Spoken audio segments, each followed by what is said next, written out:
MMDR bill के विरोध में महागठबंधन आंदोलन के मूड में है। रांची में आरजेडी और वाम दलों ने इस मुद्दे पर एकजुटता दिखाई, जिसमें विधेयक को झारखंड के लोगों के लिए खतरे की घंटी बताया गया। साथ ही इस बदले की भावना से किया गया काम बताया गया। 22 अगस्त को फिर महागठबंधन की बैठक होगी, जिसमें आगे की रणनीति तैयार होगी। साथ ही राज्यपाल के माध्यम से राष्ट्रपति से आग्रह किया जाएगा कि वे इस विधेयक पर हस्ताक्षर न करें। हालांकि आरजेडी ऑफिस में हुए इस प्रेस कॉन्फ्रेंस में जेएमएम और कांग्रेस के नेता मौजूद नहीं रहे।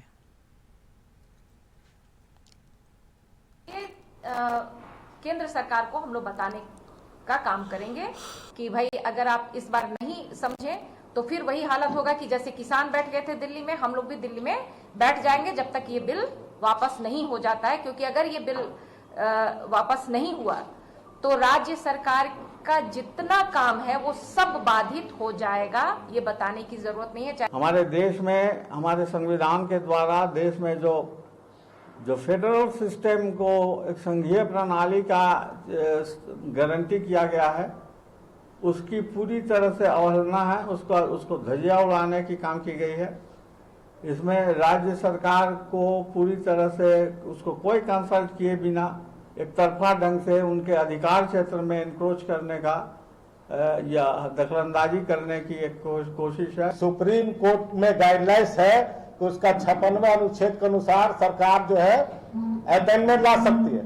वे सुप्रीम कोर्ट का कई अधिकारों का जब हम वर्णन करते हैं तो सुप्रीम कोर्ट ने हमें प्रावधान दिया है, फैसला दिया है कि जिसके जमीन पर खनिज है वो खनिज का मालिक है।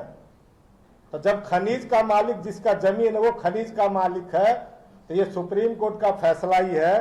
और तो जब फैसला है तो ये झारखंड में लागू करना चाहिए कि नहीं। हम चाहते हैं कि समता जजमेंट पूरी तरह से केंद्र सरकार लागू करे। मैं उन सांसदों को जिनको की बड़ी उम्मीद से उनके लोकसभा की जनता उनको जिता के केंद्र में भेजी, आज मौन बैठे हुए हैं।